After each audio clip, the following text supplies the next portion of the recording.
Hello everyone, and welcome to the Angular Position Post Lab. So in this lab we had a bunch of circles with 3 different reference lines drawn on them. Right? And the thing that was different was that each circle was of a different radius, and therefore each reference line had a different arc length. And so we were curious as to whether the arc length and the radius were related to one another. Right? So you measured 6 different arc lengths and radii for arc length for reference line A, reference line B, and reference line C. So when you graphed arc length in meters versus radius in meters, you got a linear graph for A, which was not very steep. B, also linear, but steeper. And C, also linear, but even steeper. Huh. Interesting.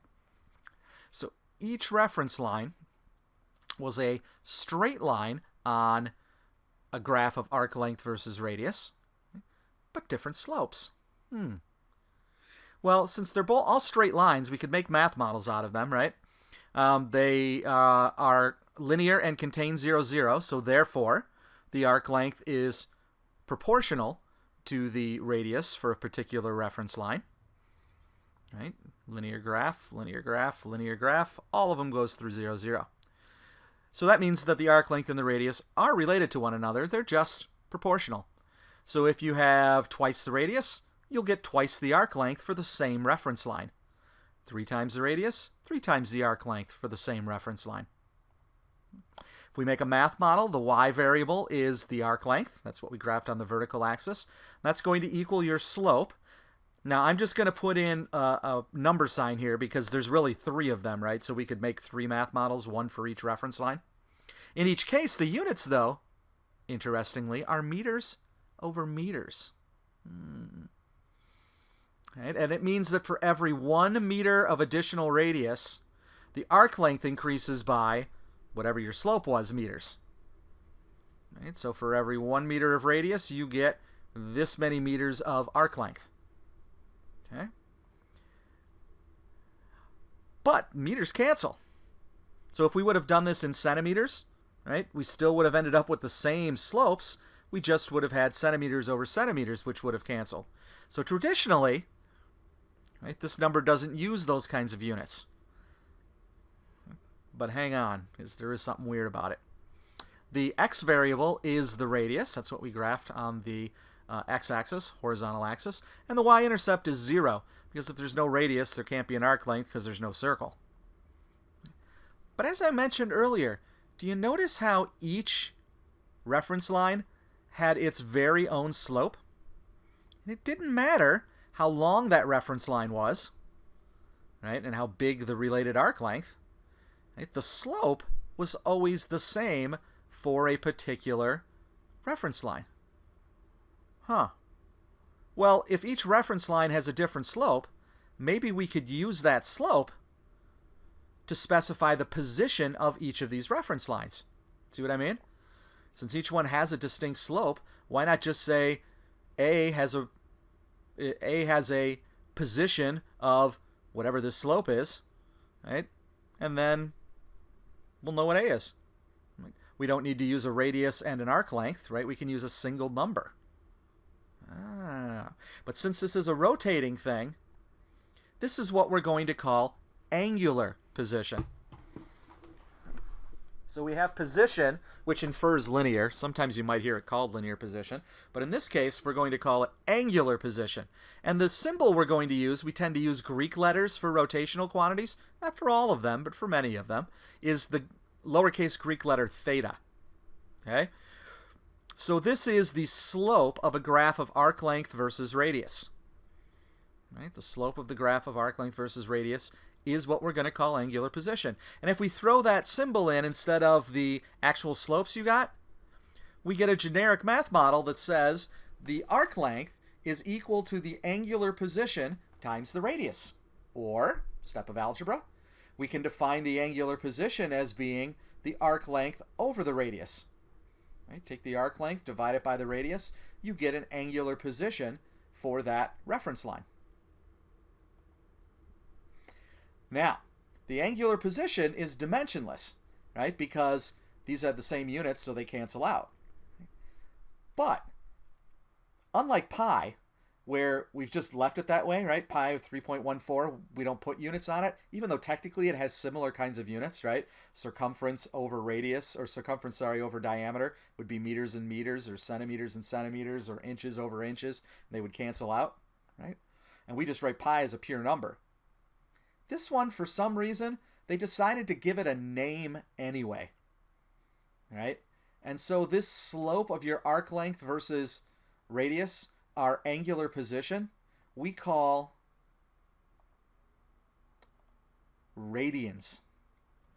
Oh. So our definition, our operational definition of a radian, RAD for short, is the ratio of the arc length to the radius. Okay, that's radians. Now, if you look this up in math, they might say that radians are the angles subtended by a circular arc, and I'll show you what that means in a minute, but it's basically you get two rays, right, and it's the angle that passes, that's in between those two rays, right, which go through the endpoints of your arc. So, what's 1 radian? Check out this little GIF here. It's drawing a circle. Circle has a radius of r. Well, if we take that radius and turn it into an arc length that's the same length, that's actually 1 radian. Isn't that cool? So 1 radian, all right, is the angular position when you have an arc length and a radius of equal length. Now, let's check out a full revolution. So if we went into a full circle all the way around, right, our angular position would be our arc length over our radius. But one time around, the arc length is the circumference of the circle. And after the first day of honors, we know that the circumference is 2 pi times the radius. But look what happens. The radius on top cancels out with the radius on bottom. And so one time around, we have an arc length, or sorry, an angular position of 2 pi radians. That's why there's 2 pi radians in a circle, folks. Did you know that? I bet you were told that at some point in trig, but I don't know if you really knew what that meant, right? But if we define it as arc length over radius for angular position, it becomes a little easier to see why there are 2 pi radians in a circle. Right? And of course we can convert. 2 pi radians is 360 degrees, also sometimes called 1 revolution, REV. This is most typically used in like record players, run at 33 1/3 RPMs, which is revolutions per minute. Okay, but you might see this pop up in rotation problems. But you most likely are going to go between radians and degrees. Now, you might be curious, why are there 360 degrees? Well, this is an old Babylonian, perhaps. They used a base 6 number system. So since they use, we use a base 10, right? At least if we're using the metric system, right? We use a base 10 system. So they used a base 6 system. So they took a full circle and they broke the circle up into 6 pieces. And then they took each of those 6 pieces and broke up each of those 6 pieces into 60 pieces. So if you've got 6 big pieces with 60 pieces each, that's 360 pieces or degrees. That's why there's 360. And for some reason, we have kept that degree thing, this ancient Babylonian thing, for thousands of years, and we still use it today. And I don't know why they never decided to, metric angles or metric degrees, right? Because maybe they could break it up into 100 pieces. But that's not what they did, right? They still use this base 6. 6 pieces, each piece broken up into 60 pieces, 360 total. So now you've got an idea where 360 degrees come from and why there are 2 pi radians. Okay? Now, by the way, these equations here that we've created in our lab only work if you're using radians. You can't throw degrees in for angular positions or revolutions here and have these work. And that's because the radian is a weird thing. It's a unit that's not really a unit. It's more of a name. It's there when you want it, and it goes away when you don't. So for example, if we're using this equation and we have an arc length in meters and a radius in meters, we would write that ratio in radians. If the arc length and the radius are the same length, it's 1 radian. But up here, right, if we were putting in a angular position in radians and times a radius in meters, a radian times a meter is a meter.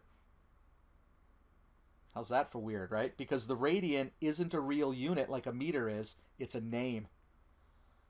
Okay, it's a name for part of a circle. It's the name for the part of a circle where the arc length and the radius are the same length. Okay, so it's there when we need it, and it goes away when we don't. That's what a radian is. Now, let's check out a couple of these, all right, that we got. So let's check out reference line B. I chose this one to be special, right? This was reference line B over here. So when we graphed that, okay, we probably got a slope here. Let's check out all of your slopes. I actually have this year's. Here's your this year's, and here's last year's. It doesn't really change anything. So this is 2 years of data right now. Look at all 3 of these, okay? Your average slope for position A was 0.53. For position B was 3.09. For position C was 4.19. All right, so we're going to talk about those. But we get about 3.1-ish here, right, to 2 sig figs. It's about 3.1 for reference line B. Now, since it's half the way around, okay, the angular position that we would use for B is the arc length halfway around divided by the radius. But halfway around a circle, if all the way around a circle is 2 pi r, halfway around a circle is pi times r. Radii cancel. The angular position is pi radians. Right? We just throw the radian on there as the name. And notice, it's pretty much what we got, right? 3.1, technically 3.14. We got 3.09. That's pretty dang close, right? When you consider all the measurements we had to make here. Right? Pretty tight. That's why I chose that one. It's nice. Okay? Again, I hope you're seeing how these y pi comes in when we're using radians. Okay? If we want to convert it, 360 degrees is 2 pi radians. Right? You got to have them top and bottom so that they cancel. Right? And so you're left with degrees. Okay. And so we end up with pi's canceling. And so that's 360 over 2, which is 180 degrees. There we go, converting one to the other. Not that you couldn't see that, right? You probably know that that's 180 degrees. But that's why it's pi radians and 180 degrees. Let's check our other reference lines. Okay. Again, if we go back in there, right, A and C were on average about 0.53 and about 4.2. So there's A. I thought it's supposed to be theoretically 0.52. We got 0.53. Pretty dang close, right? So if we multiply that by 360 degrees over 2 pi radians, run the math.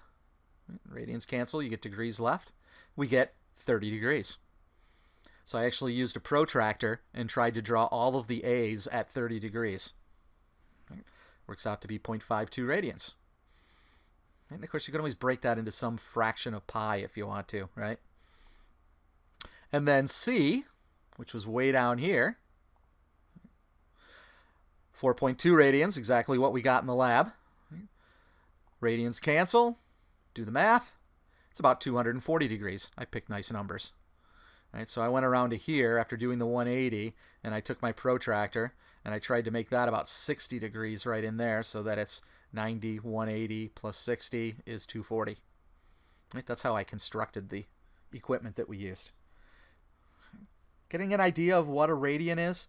Really, the whole point of this lab is to introduce this concept of angular position so that we can define exactly where a rotating object is as it rotates by using these positions of the reference lines, but it gives us a new way of describing that in a single number, right? Which is the angular position theta, which is the ratio of the arc length to the radius, which is measured in radians, which is really more of a name than a unit.